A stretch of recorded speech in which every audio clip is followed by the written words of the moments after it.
O Grande Conflito, capítulo 18. Uma profecia muito significativa.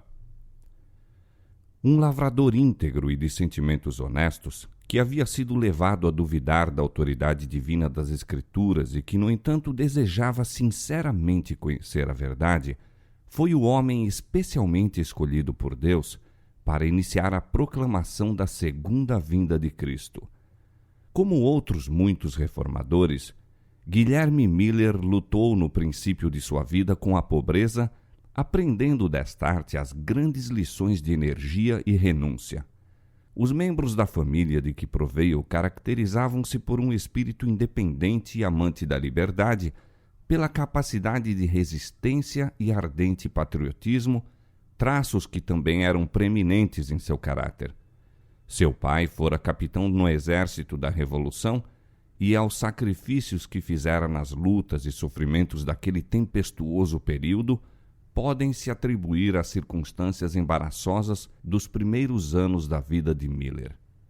Possuía ele robusta constituição física e já na meninice dera provas de força intelectual superior à comum. Com o passar dos anos tornou-se isto ainda mais notório. Seu espírito era ativo e bem desenvolvido e ardente sua sede de saber.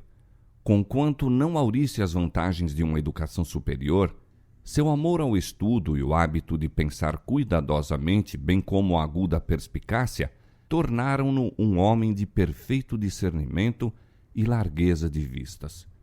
Era dotado de irrepreensível caráter moral e nome invejável, sendo geralmente estimado por sua integridade, frugalidade e benevolência.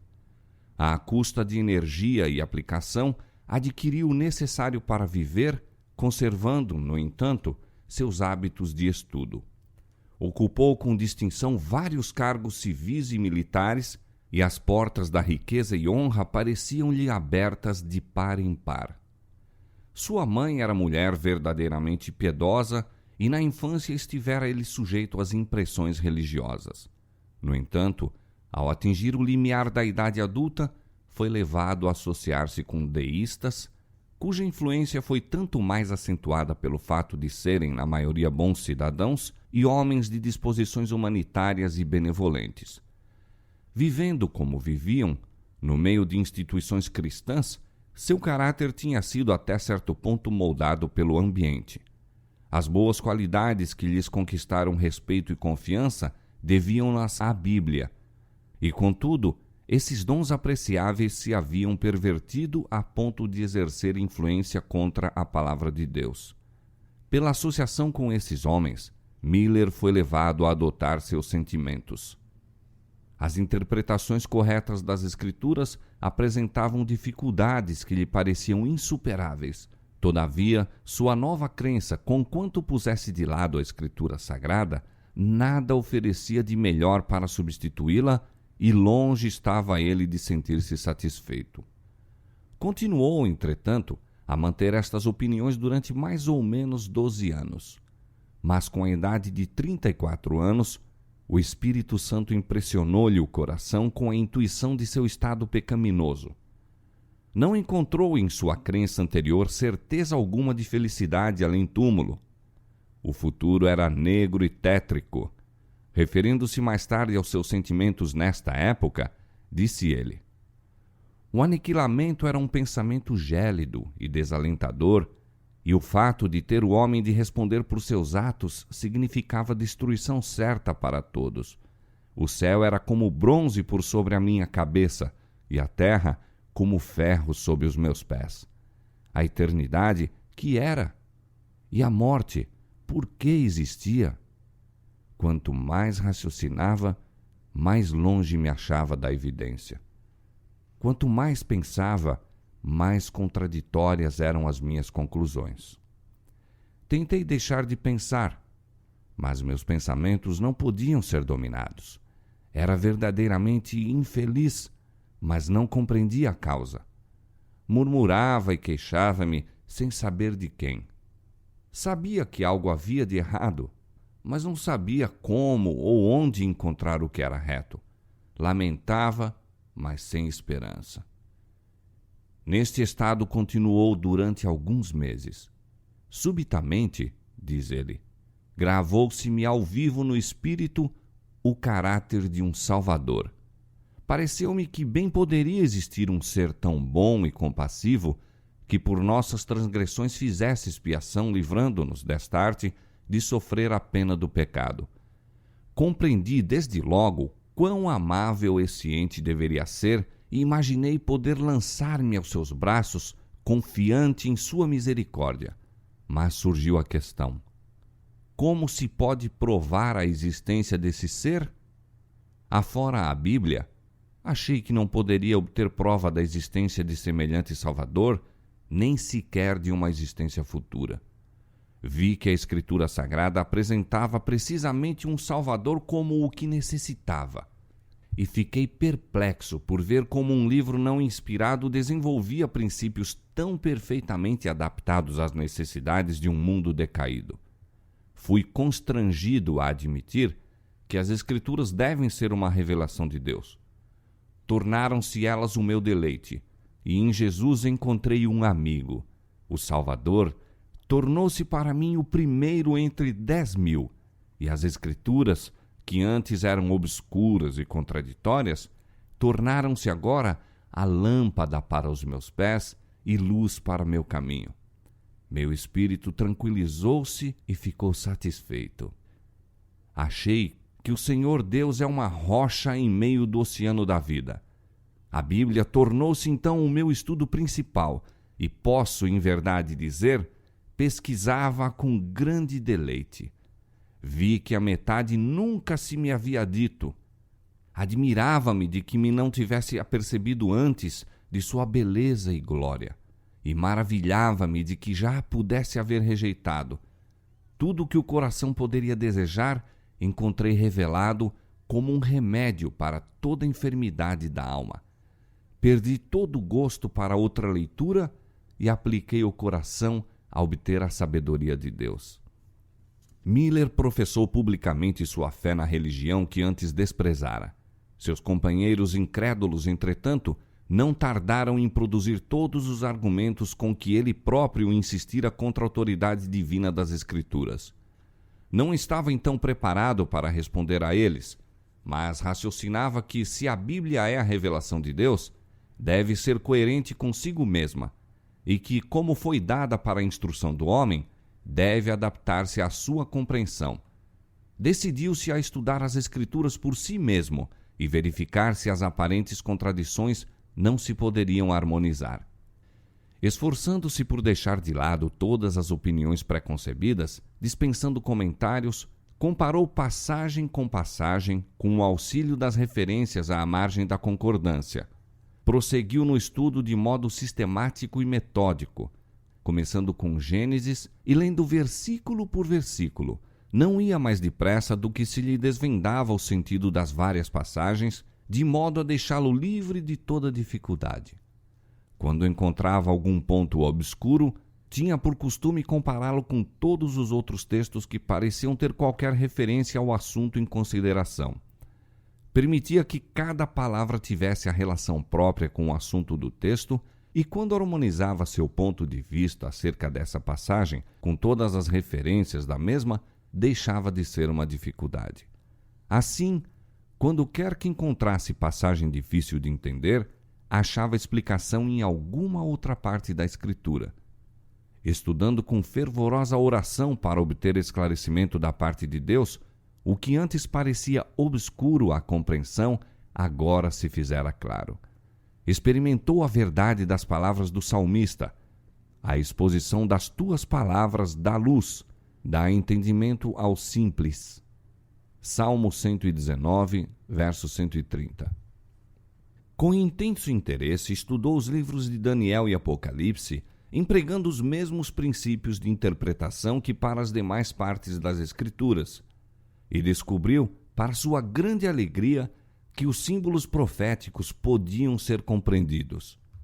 Viu que as profecias já cumpridas tiveram cumprimento literal, que todas as várias figuras, metáforas, parábolas, símiles e etc., ou eram explicados em seu contexto, ou os termos em que eram expressos se achavam entendidos literalmente. Fiquei assim convencido, diz ele, de ser a Escritura Sagrada um conjunto de verdades reveladas, tão claras e simplesmente apresentadas, que o viandante, ainda que seja um louco, não precisa errar. Elo após elo da cadeia da verdade recompensava seus esforços, enquanto passo a passo divisava as grandes linhas proféticas. Anjos celestiais estavam a guiar-lhe o espírito e abrir as Escrituras à sua compreensão.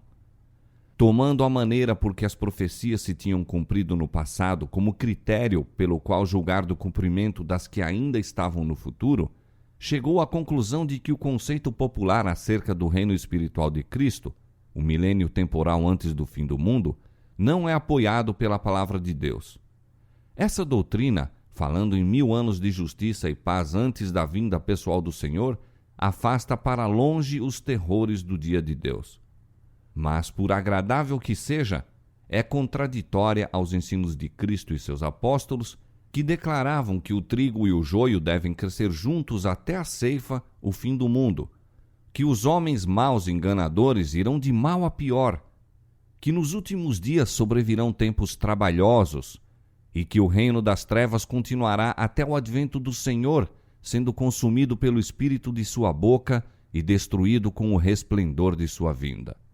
Mateus capítulo 13, versos 30, 38 a 41, 2 Timóteo capítulo 3, versos 13 e 1, 2 Tessalonicenses capítulo 2, verso 8. A doutrina da conversão do mundo e do reino espiritual de Cristo não era mantida pela Igreja Apostólica. Não foi geralmente aceita pelos cristãos antes do começo do século XVIII, aproximadamente. Como todos os outros erros, seus resultados foram maus. Ensinava os homens a afastarem para um longínquo futuro a vinda do Senhor e os impedia de prestar atenção aos sinais que anunciavam sua aproximação. Infundia um sentimento de confiança e segurança que não era bem fundado, levando muitos a negligenciarem o necessário preparo a fim de se encontrar com seu Senhor. Miller achou que a vinda de Cristo, literal, pessoal, é plenamente ensinada nas Escrituras. Diz Paulo: o mesmo Senhor descerá do céu com alarido e com voz de arcanjo e com a trombeta de Deus. 1 Tessalonicenses capítulo 4, verso 16. E o Salvador declara: verão o Filho do Homem vindo sobre as nuvens do céu com poder e grande glória. Assim como o relâmpago sai do Oriente e se mostra até ao Ocidente, assim será também a vinda do Filho do Homem. Mateus capítulo 24, versos 30 e 27. Ele deverá ser acompanhado de todas as hostes celestiais. O Filho do Homem virá em sua glória e todos os santos anjos com ele. Mateus capítulo 25, verso 31. Ele enviará os seus anjos com um rijo clamor de trombeta, os quais ajuntarão os seus escolhidos. Mateus capítulo 24, verso 31. À sua vinda, os justos que estiverem mortos ressuscitarão, os vivos serão transformados. Nem todos dormiremos, diz Paulo, mas todos seremos transformados num momento, num abrir e fechar de olhos, ante a última trombeta, porque a trombeta soará e os mortos ressuscitarão incorruptíveis e nós seremos transformados. Porque convém que isto que é corruptível se revista da incorruptibilidade e que isto que é mortal se revista da imortalidade. 1 Coríntios capítulo 15, versos 51 a 53. E em sua carta aos Tessalonicenses, depois de descrever a vinda do Senhor, diz ele: os que morreram em Cristo ressuscitarão primeiro. Depois nós, os que ficarmos vivos, seremos arrebatados juntamente com ele nas nuvens, a encontrar o Senhor nos ares, e assim estaremos sempre com o Senhor. 1 Tessalonicenses capítulo 4, versos 16 e 17. Não poderá o seu povo receber o reino antes do advento pessoal de Cristo. disse o Salvador: E quando o Filho do Homem vier em sua glória, e todos os santos anjos com ele, então se assentará no trono da sua glória, e todas as nações serão reunidas diante dele, e apartará uns dos outros, como o pastor aparta dos bodes as ovelhas, e porá as ovelhas à sua direita, mas os bodes à esquerda.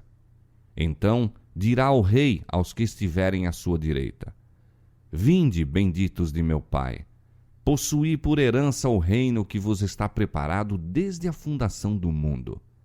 Mateus capítulo 25, versos 31 a 34. Vimos pelos textos citados que quando o Filho do Homem vier, os mortos serão ressuscitados incorruptíveis e os vivos serão transformados. Por esta grande mudança ficam preparados para receberem o reino, pois Paulo diz: a carne e o sangue não podem herdar o reino de Deus, nem a corrupção herda a incorrupção. 1 Coríntios capítulo 15, verso 50. O homem, em seu estado presente, é mortal, corruptível. O reino de Deus, porém, será incorruptível, permanecendo para sempre. Portanto, o homem, em sua condição atual, não pode entrar no reino de Deus. Mas, em vindo Jesus, confere a imortalidade a seu povo, e então os chama para possuírem um reino de que até ali têm sido apenas herdeiros. Estas e outras passagens provaram claramente ao espírito de Miller que os acontecimentos que geralmente se esperava ocorrerem antes da vinda de Cristo, como seja o reino universal de paz e o estabelecimento do domínio de Deus sobre a terra, deveriam ser subsequentes ao segundo advento. Além disso, todos os sinais dos tempos e as condições do mundo correspondiam à descrição profética dos últimos dias. Foi levado somente pelo estudo das Escrituras à conclusão de que estava prestes a terminar o período de tempo concedido para a existência da Terra em sua condição presente. Outra espécie de prova que vivamente me impressionava o espírito, diz ele, era a cronologia das Escrituras. Notei que os acontecimentos preditos que se haviam cumprido no passado muitas vezes ocorreram dentro de um dado tempo. Os 120 anos do dilúvio, Gênesis capítulo 6, verso 3, os 7 dias que o deviam preceder, com 40 dias de chuva predita, Gênesis capítulo 7, verso 4, os 400 anos da permanência temporária da semente de Abraão, Gênesis capítulo 15, verso 13, os 3 dias do sonho do copeiro Mor e do padeiro Mor, Gênesis capítulo 40, versos 12 a 20, os 7 anos de Faraó, Gênesis capítulo 41, verso 28 a 54, os 40 anos no deserto, Números capítulo 14, verso 34, os 3 anos e meio de fome, primeiro livro de Reis capítulo 17, verso 1, Lucas capítulo 4, verso 25, o cativeiro de 70 anos, Jeremias capítulo 25, verso 11, os 7 tempos de Nabucodonosor, Daniel capítulo 4, versos 13 a 16, e as 7 semanas, 62 semanas, e a semana, perfazendo 70 semanas determinadas aos judeus, Daniel capítulo 9, versos 24 a 27, são tempos que limitaram acontecimentos que antes eram apenas assuntos de profecia, cumprindo-se de acordo com as predições.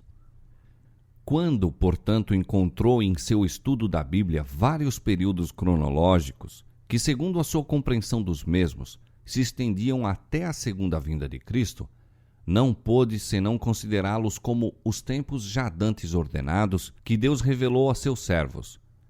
As coisas encobertas, diz Moisés, são para o Senhor nosso Deus, porém as reveladas são para nós e para nossos filhos para sempre.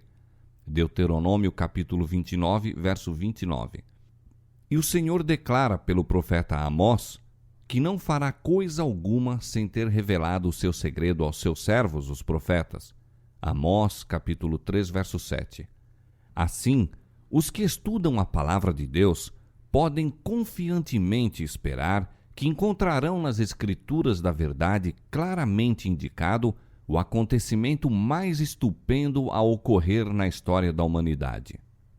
Como eu estivesse plenamente convicto, diz Miller, de que toda a escritura divinamente inspirada é proveitosa, de que ela não veio nunca pela vontade do homem, mas foi escrita ao serem homens santos inspirados pelo Espírito Santo, 2 Pedro capítulo 1, verso 21, e dada para nosso ensino, para que pela paciência e consolação das Escrituras tenhamos esperança, não poderia deixar de considerar as porções cronológicas da Bíblia, senão como uma parte da Palavra de Deus e com tanto direito à nossa séria consideração como qualquer outra porção dela. Senti, pois, que esforçando-me por compreender o que Deus em sua misericórdia achou conveniente revelar-nos, eu não tinha direito de omitir os períodos proféticos. A profecia que mais claramente parecia revelar o tempo do segundo advento era Daniel capítulo 8, verso 14. Até 2.300 tardes e manhãs, e o santuário será purificado. Seguindo sua regra de fazer as Escrituras o seu próprio intérprete, Miller descobriu que um dia na profecia simbólica representa um ano. Números capítulo 14, verso 34, Ezequiel capítulo 4, verso 6. Viu que o período de 2.300 dias proféticos, ou anos literais, se estenderia muito além do final da dispensação judaica, donde o não poder ele referir-se ao santuário daquela dispensação. Miller aceitou a opinião geralmente acolhida de que na era cristã a terra é o santuário e, portanto, compreendeu que a purificação do santuário predita em Daniel 8,14 representa a purificação da terra pelo fogo à segunda vinda de Cristo. Se, pois, se pudesse encontrar o exato ponto de partida para os 2.300 dias, concluiu que se poderia facilmente determinar a ocasião do segundo advento. Assim, se revelaria o tempo daquela grande consumação, tempo em que as condições presentes, com todo o seu orgulho e poder, pompa e vaidade, impiedade e opressão viriam ao fim, que a maldição se removeria da terra, a morte seria destruída, dar-se-ia o galardão aos servos de Deus, os profetas e os santos, e aos que temem o seu nome, e seriam destruídos os que devastam a terra. Com um novo e mais profundo fervor, Miller continuou o exame das profecias, dedicando dias e noites inteiras ao estudo do que agora lhe parecia de tão estupenda importância e absorvente interesse. No capítulo 8 de Daniel, ele não pôde achar nenhum fio que guiasse ao ponto de partida dos 2.300 dias. O anjo Gabriel, conquanto tivesse recebido ordem de fazer com que Daniel compreendesse a visão, deu-lhe apenas uma explicação parcial. Quando a terrível perseguição a recair sobre a igreja foi desvendada à visão do profeta, abandonou a força física. Não pôde suportar mais e o anjo o deixou por algum tempo. Daniel enfraqueceu e esteve enfermo alguns dias. Espantei-me acerca da visão, diz ele, e não havia quem a entendesse. Deus ordenou, contudo, a seu mensageiro: dá a entender a este a visão. A incumbência devia ser satisfeita. Em obediência a ela, o anjo, algum tempo depois, voltou a Daniel dizendo: agora saí para fazer-te entender o sentido. Toma, pois, bem sentido na palavra e entende a visão. Daniel capítulo 9, versos 22 e 23. Havia na visão do capítulo 8 um ponto importante que tinha sido deixado sem explicação, a saber, o que se refere ao tempo, ou seja, ao período dos 2.300 dias. Portanto, o anjo, reencetando a explicação, ocupa-se principalmente do assunto do tempo. 70 semanas estão determinadas sobre o teu povo e sobre a tua santa cidade. Sabe e entende. Desde a saída da ordem para restaurar e para edificar Jerusalém até o Messias, o príncipe, 7 semanas e 62 semanas. As ruas e as tranqueiras se reedificarão, mas em tempos angustiosos. E depois das 62 semanas, será tirado o Messias, e não será mais. E ele firmará um concerto com muitos por 1 semana, e na metade da semana fará cessar o sacrifício e a oferta de manjares. Daniel capítulo 9, versos 24 a 27. O anjo fora enviado a Daniel com o expresso fim de lhe explicar o ponto que tinha deixado de compreender na visão do capítulo 8, a saber, a declaração relativa ao tempo. Até 2.300 tardes e manhãs, e o santuário será purificado. Depois de mandar Daniel tomar bem sentido na palavra e entender a visão, as primeiras declarações do anjo foram: 70 semanas estão determinadas sobre o teu povo e sobre a tua santa cidade. A palavra aqui traduzida determinadas significa literalmente separadas. 70 semanas, representando 490 anos, declara o anjo estarem separadas, referindo-se especialmente aos judeus. Mas separadas de quê?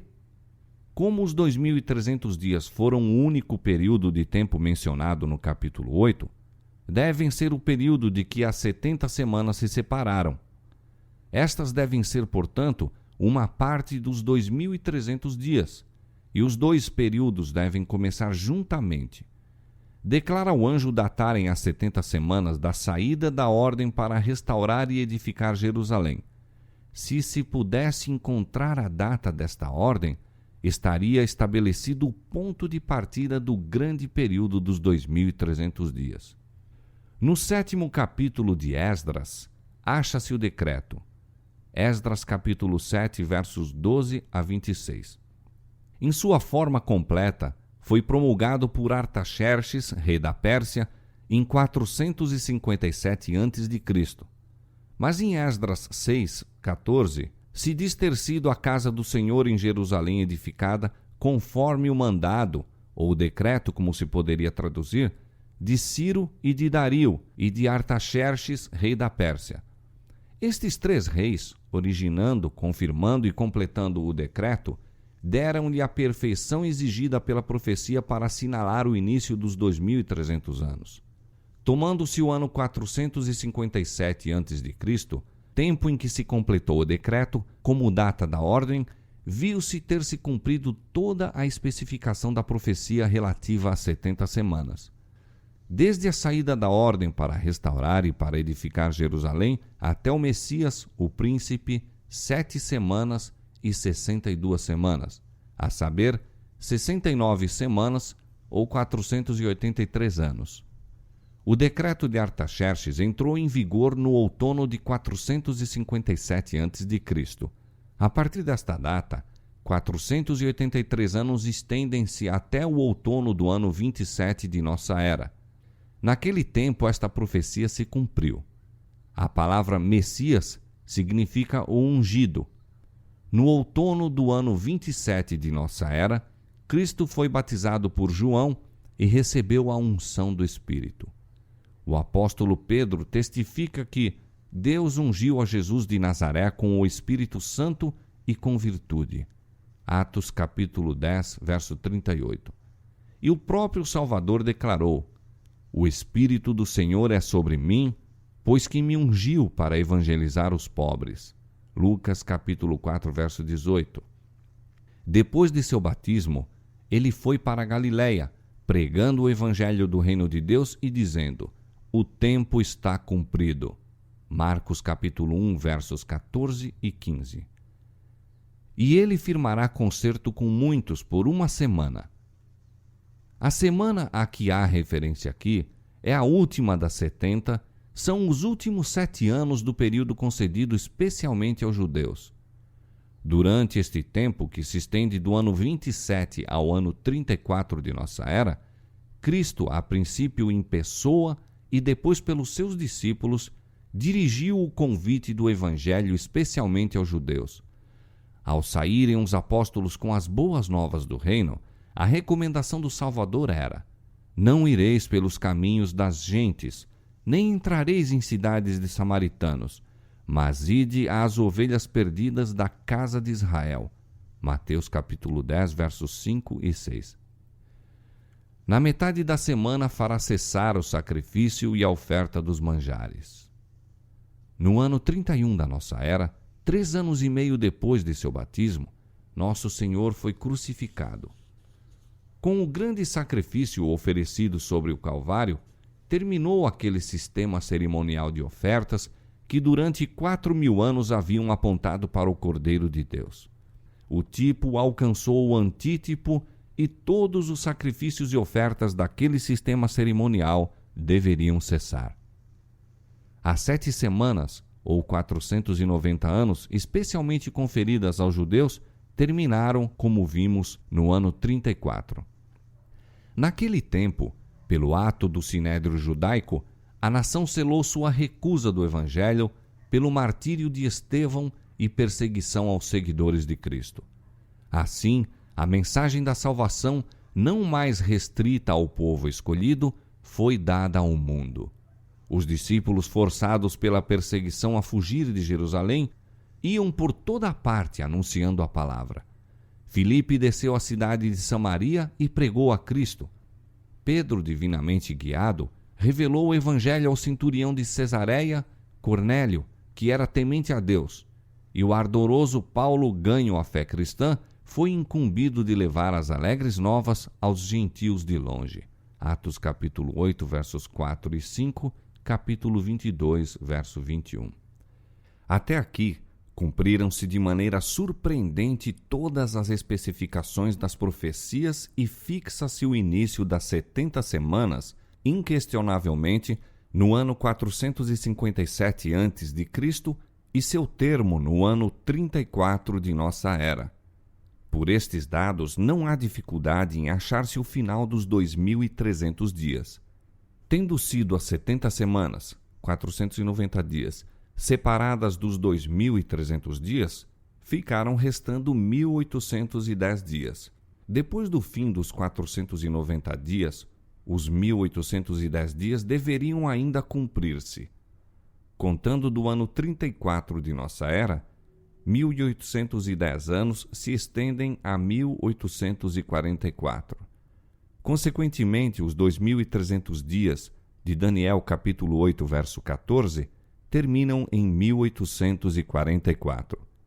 Ao expirar este grande dia profético, o santuário será purificado segundo o testemunho do anjo de Deus.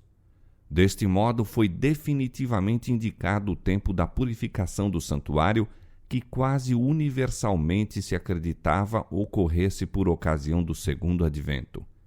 Miller e seus companheiros, a princípio, creram que os 2.300 dias terminariam na primavera de 1844, ao passo que a profecia indicava o outono daquele ano.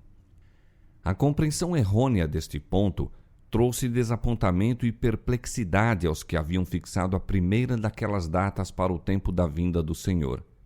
Isto, porém, não afetou nem de leve a força do argumento que mostrava terem os 2.300 dias terminado no ano 1844 e que o grande acontecimento representado pela purificação do santuário deveria ocorrer então. Devotando-se ao estudo das Escrituras, como fizera, a fim de provar serem elas uma revelação de Deus, Miller não tinha, a princípio, a menor expectativa de atingir a conclusão a que chegara.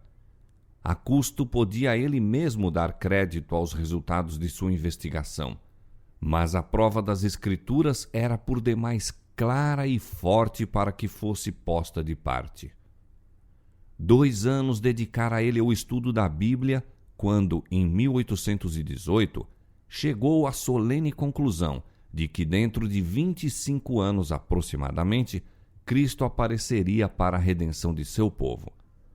Não necessito falar, diz Miller, do júbilo que me encheu o coração em vista da deleitável perspectiva, nem do anelo ardente de minha alma para participar das alegrias dos remidos. A Bíblia era então para mim um livro novo. Considerava-a verdadeiramente um festim para a razão. Tudo o que em seus ensinos fora ininteligível, místico ou obscuro para mim, dissipara-se-me no espírito ante a clara luz que ora raiava de suas páginas sagradas. E, quão brilhante e gloriosa se me apresentava a verdade! Todas as contradições e incoerências que eu antes encontrava na palavra desapareceram. E posto que houvesse muitas partes de que eu não possuía uma compreensão que me satisfizesse, tanta luz, contudo, dela emanara para a iluminação de meu espírito antes obscurecido, que senti, em estudar as Escrituras, um prazer que antes não supunha pudesse ser delas derivado. Solenemente convencido de que as Santas Escrituras anunciavam o cumprimento de tão importantes acontecimentos em tão curto espaço de tempo, surgiu com força em minha alma a questão de saber qual meu dever para com o mundo em face da evidência que comovera a meu próprio espírito. Não pôde deixar de sentir que era seu dever comunicar a outros a luz que tinha recebido. Esperava encontrar oposição por parte dos ímpios, mas confiava em que todos os cristãos se regozijariam na esperança de ver o Salvador a quem professavam amar. Seu único temor era que, em sua grande alegria ante a perspectiva do glorioso livramento, a consumar-se tão breve, muitos recebessem a doutrina sem examinar suficientemente as Escrituras em demonstração de sua verdade. Portanto, hesitou em apresentá-la, receando que estivesse em erro e fosse assim o meio de transviar a outros. Foi levado, desta maneira, a rever as provas em apoio das conclusões a que chegara e a considerar cuidadosamente toda a dificuldade que se lhe apresentava ao espírito. Viu que as objeções se desvaneciam ante a luz da palavra de Deus como a névoa diante dos raios do sol. 5 anos despendidos desta maneira deixaram-no completamente convicto da correção de suas opiniões. E agora o dever de tornar conhecido a outros o que cria ser ensinado tão claramente nas Escrituras impunha-se-lhe com nova força. Quando me achava em minha ocupação, disse ele, soava continuamente em meu ouvido: vai falar ao mundo sobre o perigo que o ameaça. Ocorria-me constantemente esta passagem: se eu disser ao ímpio, ó ímpio, certamente morrerás, e tu não falares para desviar o ímpio de seu caminho, morrerá esse ímpio na sua iniquidade, mas o seu sangue eu o demandarei da tua mão. Mas quando tu tiveres falado para desviar o ímpio do seu caminho, para que se converta dele, e ele se não converter de seu caminho, ele morrerá na sua iniquidade, mas tu livraste a tua alma. Ezequiel capítulo 33, versos 8 e 9.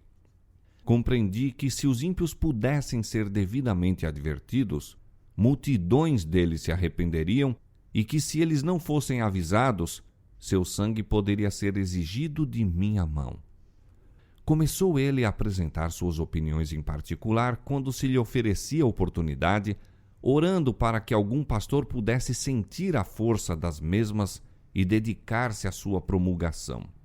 Mas não pôde banir a convicção de que tinha um dever pessoal a cumprir em fazer a advertência. Ocorriam-lhe sempre ao espírito as palavras: vai dizê-lo ao mundo, seu sangue requererei de tuas mãos. Durante 9 anos esperou, pesando-lhe sempre este fardo sobre a alma, até que em 1831, pela primeira vez, expôs publicamente as razões de sua fé.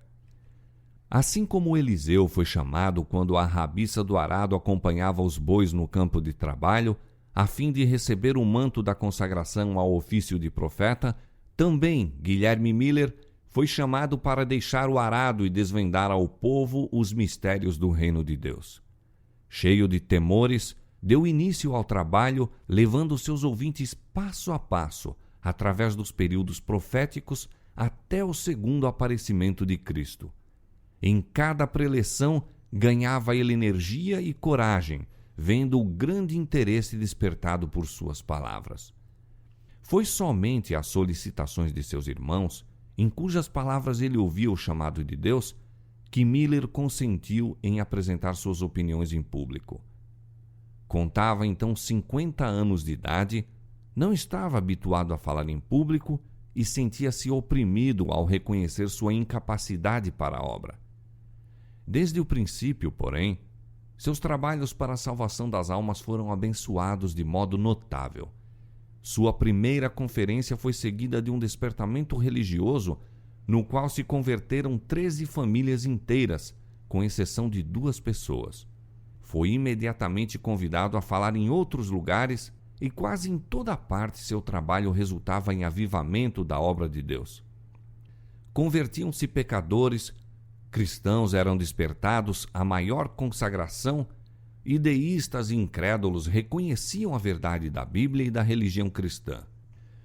O testemunho daqueles entre os quais trabalhava atingia a uma classe de espíritos fora da influência de outros homens. Sua pregação era de modo a despertar o espírito público aos grandes temas da religião e sustar o crescente mundanismo e sensualidade da época. Em quase todas as cidades havia dezenas de conversos, e em algumas centenas como resultado de sua pregação. Em muitos lugares, as igrejas protestantes de quase todas as denominações abriram-se-lhe amplamente, e os convites para nelas trabalhar vinham geralmente dos pastores das várias congregações. Adotava como regra invariável não trabalhar em qualquer lugar a que não fosse convidado. E, no entanto, logo se viu impossibilitado de atender à metade dos pedidos que choviam sobre ele. Muitos que não aceitaram suas opiniões quanto ao tempo exato do segundo advento ficaram convencidos da certeza e proximidade da vinda de Cristo e de sua necessidade de preparo. Em algumas das grandes cidades, seu trabalho produziu impressão extraordinária. Vendedores de bebidas abandonavam este comércio e transformavam suas lojas em salas de cultos. Antros de jogo eram fechados. Corrigiam-se incrédulos, deístas, universalistas e mesmo os libertinos mais perdidos, alguns dos quais não haviam durante anos entrado em uma casa de culto. Várias denominações efetuavam reuniões de oração em diferentes bairros, quase a todas as horas do dia, reunindo-se os homens de negócios ao meio-dia para a oração de louvor. Não havia nenhuma excitação extravagante, mas sim uma sensação de solenidade quase geral no espírito do povo. Sua obra, como a dos primeiros reformadores, tendia antes para convencer o entendimento e despertar a consciência do que a meramente excitar as emoções. Em 1833, Miller recebeu da Igreja Batista de que era membro uma licença para pregar. Grande número dos pastores de sua denominação aprovou-lhe também a obra e foi com essa sanção formal que continuou com seus trabalhos. Posto que seus labores pessoais estivessem limitados principalmente à Nova Inglaterra e aos Estados Centrais, viajou e pregou incessantemente.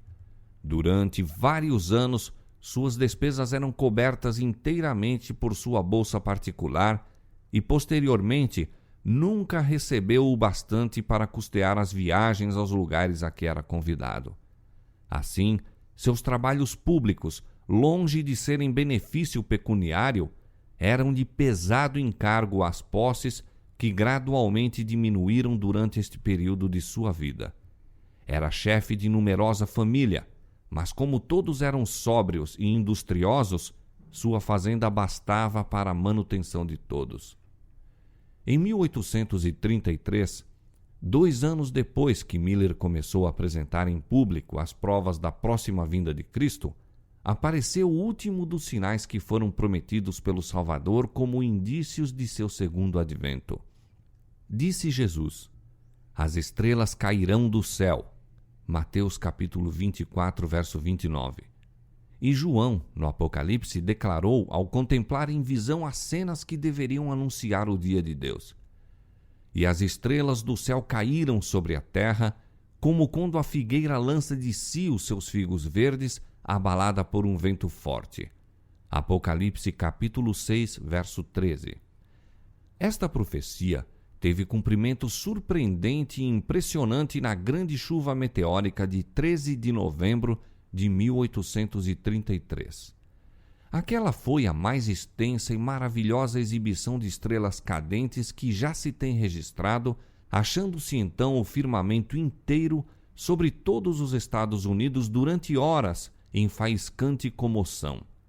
Neste país, desde que começou a ser colonizado, nenhum fenômeno celeste já ocorreu que fosse visto com tão intensa admiração por uns ou com tanto terror e alarma por outros. Sua sublimidade e terrível beleza ainda perdura em muitos espíritos. Raras vezes caiu chuva mais densa do que caíram os meteoros em direção à Terra. Leste, oeste, norte e sul, tudo era o mesmo. Em uma palavra, o céu inteiro parecia em movimento. O espetáculo, como o descreveu o diário do professor Silliman, foi visto por toda a América do Norte, desde as 2 horas até pleno dia, estando o céu perfeitamente sereno e sem nuvens. Um contínuo jogo de luzes deslumbrantemente fulgurantes se manteve em todo o firmamento. Nenhuma expressão, na verdade, pode chegar à altura do esplendor daquela exibição magnificente. Pessoa alguma que não a testemunhou pode ter uma concepção adequada de sua glória. Dir-se-ia que todas as estrelas se houvessem reunido em um ponto próximo do zênite e dali fossem simultaneamente arrojadas com a velocidade do relâmpago a todas as partes do horizonte, e, no entanto, não se exauriam, seguindo-se milhares celeremente no rastro de milhares, como se houvessem sido criadas para a ocasião.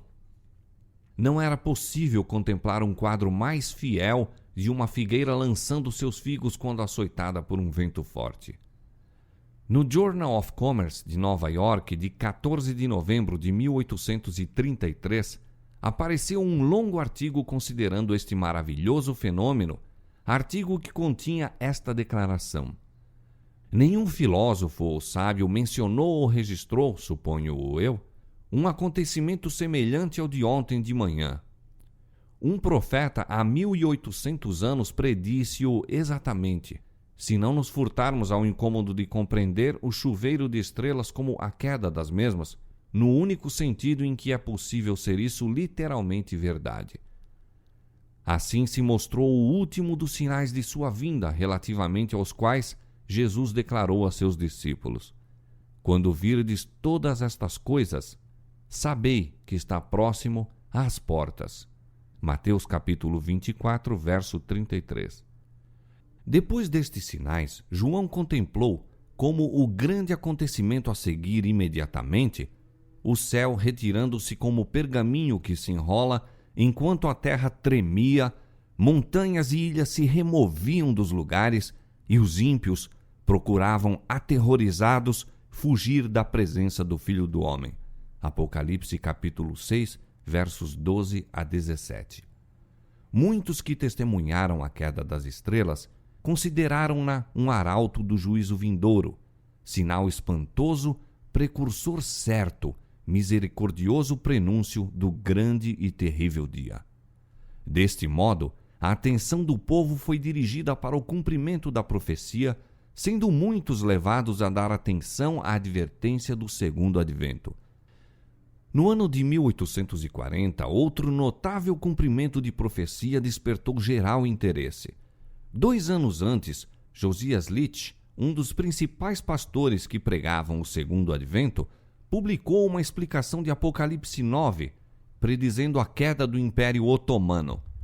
Segundo seus cálculos, esta potência deveria ser subvertida no ano de 1840, no mês de agosto, e poucos dias apenas antes de seu cumprimento escreveu: admitindo que o primeiro período, 150 anos, se cumpriu exatamente antes que Deacoses subisse ao trono com permissão dos turcos, e que os 391 anos, 15 dias, começaram no final do primeiro período, terminará no dia 11 de agosto de 1840, quando se pode esperar seja abatido o poderio otomano em Constantinopla.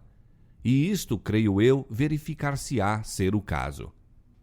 No mesmo tempo especificado, a Turquia, por intermédio de seus embaixadores, aceitou a proteção das potências aliadas da Europa e assim se pôs sob a direção de nações cristãs.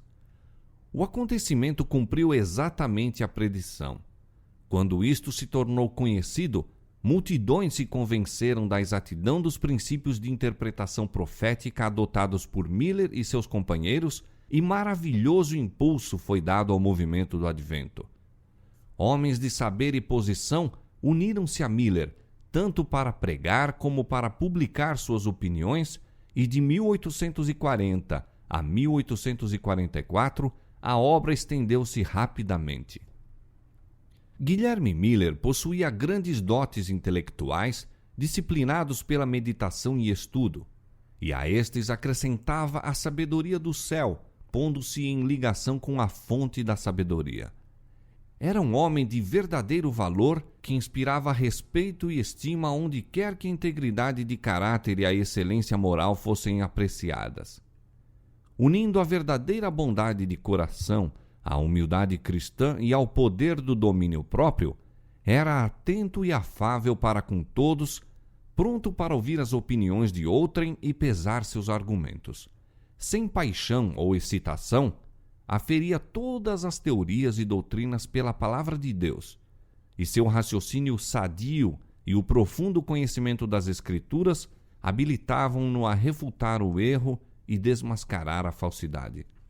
Todavia, não prosseguiu ele o seu trabalho sem tenaz oposição. Como acontecera com os primeiros reformadores, as verdades que apresentava não eram recebidas favoravelmente pelos ensinadores populares da religião. Não podendo manter sua atitude pelas Escrituras, viam-se obrigados a recorrer aos ditos e doutrinas de homens, às tradições dos pais da Igreja. A palavra de Deus, porém, era o único testemunho aceito pelos pregadores da verdade do Advento.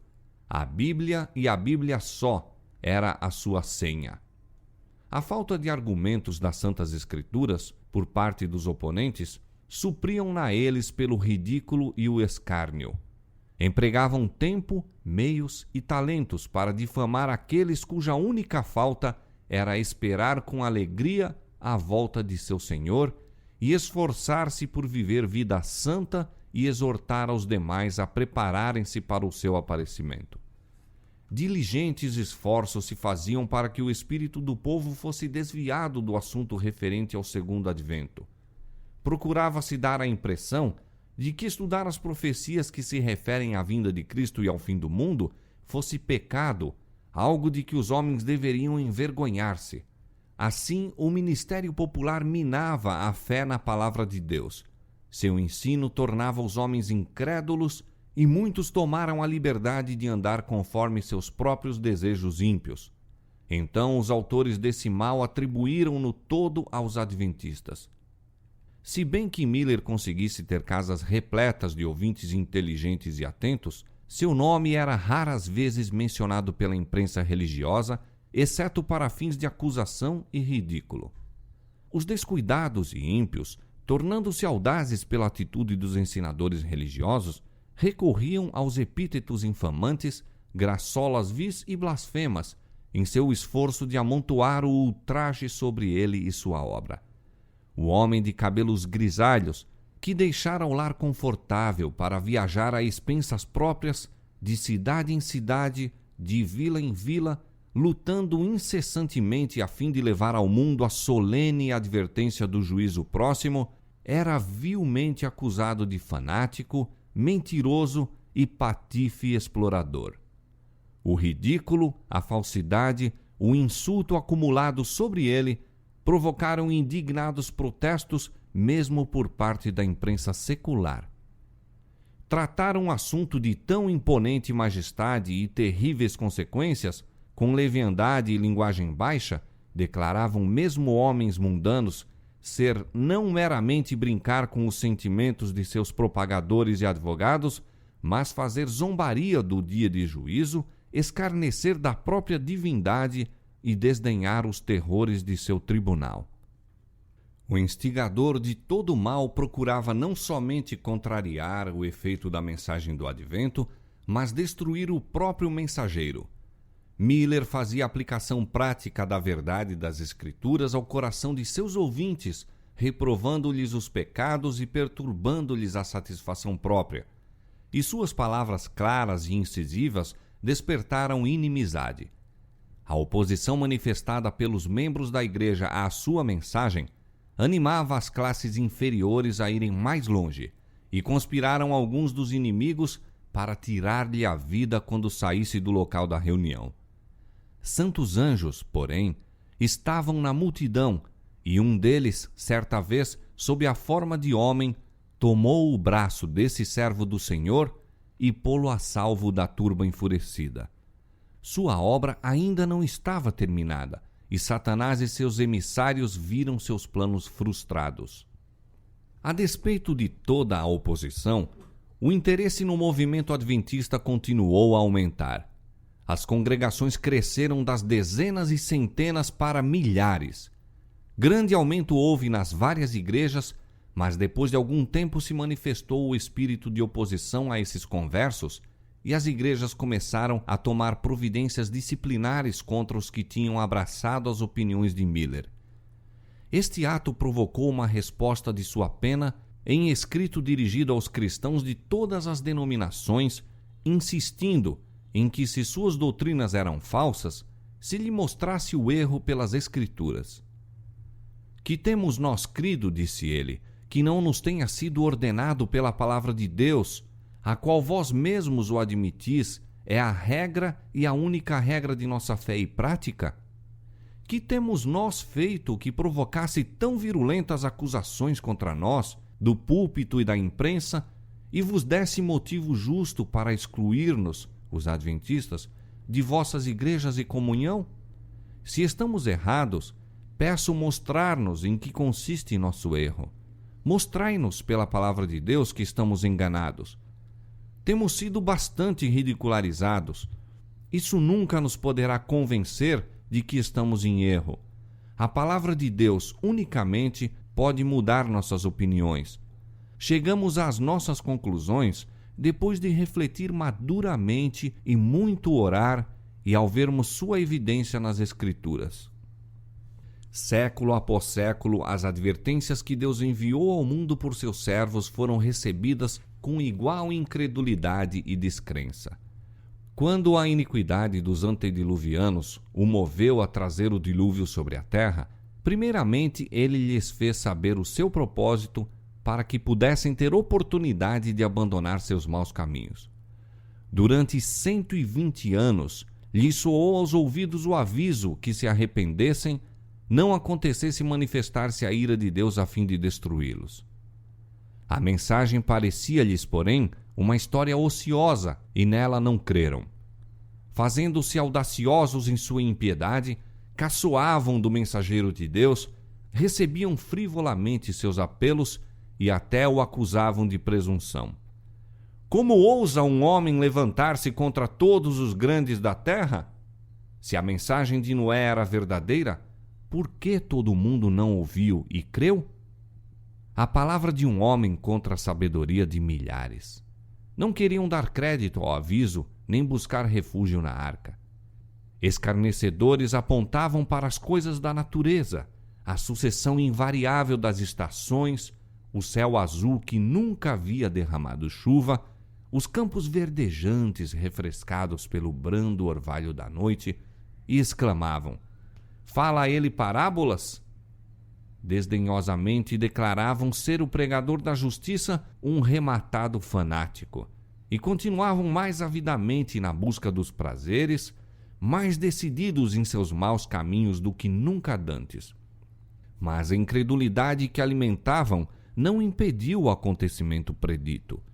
Deus suportou por muito tempo sua iniquidade, dando-lhes ampla ocasião para o arrependimento. Ao tempo designado, porém, os juízos do Senhor caíram sobre os que haviam rejeitado sua misericórdia. Cristo declara que existirá idêntica incredulidade no tocante à sua segunda vinda. Como os contemporâneos de Noé não o conheceram, até que veio o dilúvio e os levou a todos, assim será também, nas palavras de nosso Salvador, a vinda do Filho do Homem. Mateus capítulo 24, verso 39.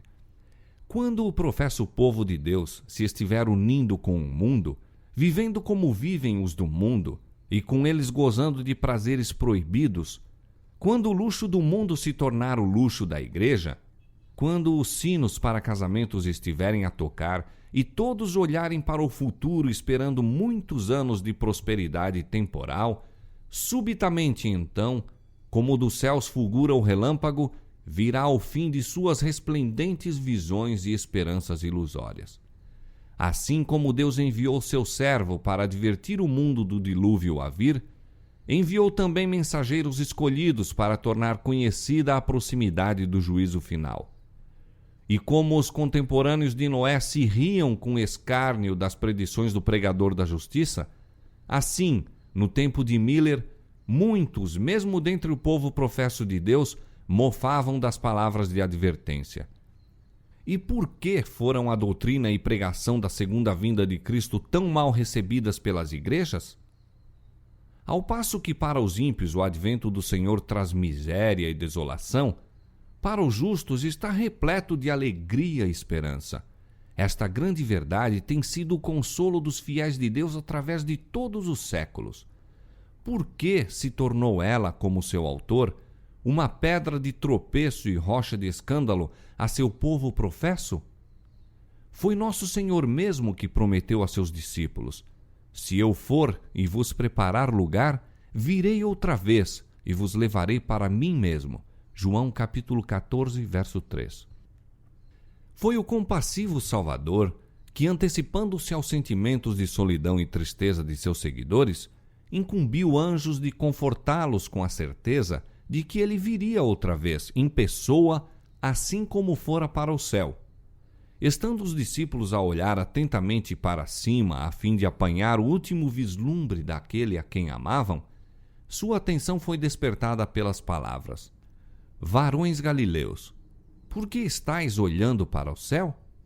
Esse Jesus que dentre vós foi recebido em cima no céu, há de vir assim como para o céu o vistes ir. Atos capítulo 1, verso 11. Pela mensagem do anjo acendeu-se de novo a esperança. Os discípulos tornaram com grande júbilo para Jerusalém e estavam sempre no templo, louvando e bendizendo a Deus. Lucas capítulo 24, versos 52 e 53. Não se regozijavam porque Jesus deles se houvesse separado e tivessem sido deixados a lutar com as provações e tentações do mundo, mas por causa da certeza dada pelo anjo de que ele viria outra vez. A proclamação da vinda de Cristo deveria ser agora como quando fora feita pelos anjos aos pastores de Belém, boas novas de grande alegria. Os que realmente amam ao Salvador saudarão com alegria o anúncio baseado na palavra de Deus de que aquele em quem se centralizam as esperanças de vida eterna vem outra vez, não para ser insultado, desprezado e rejeitado, como se deu no primeiro advento, mas com poder e glória para remir seu povo. Os que não amam o Salvador é que não desejam sua vinda. E não poderá haver prova mais concludente de que as igrejas se afastaram de Deus do que a irritação e a animosidade despertada por esta mensagem enviada pelo céu. Os que aceitaram a doutrina do advento aperceberam-se da necessidade de arrependimento e humilhação perante Deus. Muitos haviam por longo tempo vacilado entre Cristo e o mundo. Agora compreendiam que era tempo de assumir atitude decisiva. As coisas da eternidade assumiam para eles uma desusada realidade. O céu se lhes aproximava e sentiam-se culpados perante Deus. Os cristãos despertaram para a nova vida espiritual. Compenetraram-se de que o tempo era breve, de que o que tinham a fazer pelos seus semelhantes deveria fazer-se rapidamente. A terra retrocedia, a eternidade parecia abrir-se perante eles, e a alma, com tudo o que diz respeito à sua felicidade ou miséria eterna, sentia eclipsar-se todo o objetivo mundano. O Espírito de Deus repousava sobre eles, conferindo poder aos fervorosos apelos que faziam a seus irmãos e aos pecadores, a fim de se prepararem para o dia de Deus. O testemunho silencioso de sua vida diária era a constante reprovação aos membros das igrejas, seguidores de formalidades e destituídos de consagração. Estes não desejavam ser perturbados em sua procura de prazeres, seu desejo de ganho e ambição de honras mundanas. Daí a inimizade e a oposição suscitadas contra a fé no advento e contra os que a proclamavam. Como se verificassem irrefutáveis os argumentos baseados nos princípios proféticos, os oponentes se esforçaram por desacoroçoar a investigação deste assunto, ensinando que as profecias estavam fechadas. Assim seguiram os protestantes nas pegadas dos romanistas. Enquanto a igreja papal privava da Bíblia o povo, as igrejas protestantes alegavam que uma parte importante da palavra sagrada, parte que apresentava verdades especialmente aplicáveis ao nosso tempo, não podia ser compreendida. Pastores e povo declaravam que as profecias de Daniel e do Apocalipse eram mistérios incompreensíveis. Cristo, porém, chamou a atenção de seus discípulos para as palavras do profeta Daniel relativas aos acontecimentos a ocorrerem na época deles e disse: quem lê, entenda. Mateus capítulo 24, verso 15. E a asserção de que o Apocalipse é um mistério, que não pode ser compreendido, é contradita pelo próprio título do livro, Revelação de Jesus Cristo, a qual Deus lhe deu para mostrar a seus servos as coisas que brevemente devem acontecer. Bem-aventurado aquele que lê e os que ouvem as palavras desta profecia e guardam as coisas que nela estão escritas, porque o tempo está próximo. Apocalipse capítulo 1, versos 1 a 3. Diz o profeta: bem-aventurado aquele que lê. Aos que não querem ler, a bênção não é para estes. E os que ouvem, há alguns também que se recusam a ouvir qualquer coisa relativa às profecias. A bênção não é para esta classe. E guardam as coisas que nela estão escritas. Muitos se recusam a atender às advertências e instruções contidas no Apocalipse. Nenhum desses pode pretender a bênção prometida. Todos os que ridicularizam os assuntos da profecia, zombando dos símbolos ali solenemente dados, todos os que se recusam a reformar a vida e preparar-se para a vinda do Filho do Homem, não serão abençoados. Em vista do testemunho da inspiração, como ousam os homens ensinar que o Apocalipse é um mistério fora do alcance da inteligência humana? É um mistério revelado, um livro aberto. O estudo do Apocalipse encaminha o espírito às profecias de Daniel e ambos apresentam importantíssimas instruções dadas por Deus ao homem relativas a fatos e acontecimentos no final da história deste mundo. Foram reveladas a João cenas de profundo e palpitante interesse na experiência da igreja. Viu ele a oposição, os perigos, os conflitos e o livramento final do povo de Deus. Ele registra as mensagens finais que devem amadurecer a seara da terra, sejam os molhos para o celeiro celeste ou os feixes para os fogos da destruição.